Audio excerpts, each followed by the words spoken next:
اور وزیر اعلیٰ سندھ سید مراد علی شاہ نے گل پلازہ میں آگ لگنے میں جام حق افراد کے لواحقین کے لیے 1 کروڑ روپے فی کس معاوضہ دینے اور کمشنر کراچی کی سربراہی میں ایک انکوائری کمیٹی بنانے کا اعلان کیا ہے۔ پریس کانفرنس میں ان کا کہنا تھا کہ ہم سب غمگین ہیں، لواحقین کے دکھ میں برابر کے شریک ہیں۔ فائر فائٹر فرقان شہید ہوا، لاپتہ افراد کو تلاش کیا جا رہا ہے۔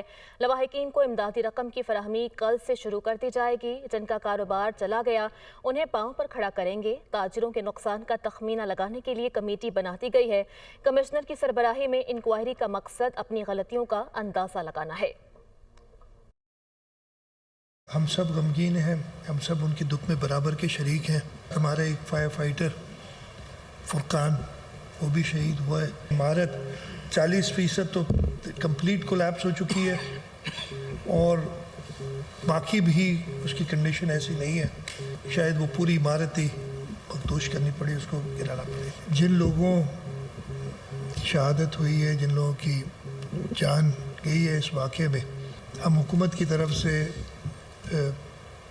ہر اس شخص کی جس نے جان گئی ہے 1 کروڑ روپیہ جو ہے ان کو دیں گے، اور وہ انشاءاللہ کل سے شروع ہو جائے گا۔ جو لوگ اپنے کاروبار کمپلیٹلی کھو چکے، بہت بڑا نقصان ہوا ہے، ان کو بھی کسی طریقے سے اپنے پاؤں پہ کھڑا کیا جائے جلد سے جلد۔ حکومت سندھ کی طرف سے میں یہ کرتا ہوں، اور اس سلسلے میں ہم نے ایک کمیٹی بھی بنا لی۔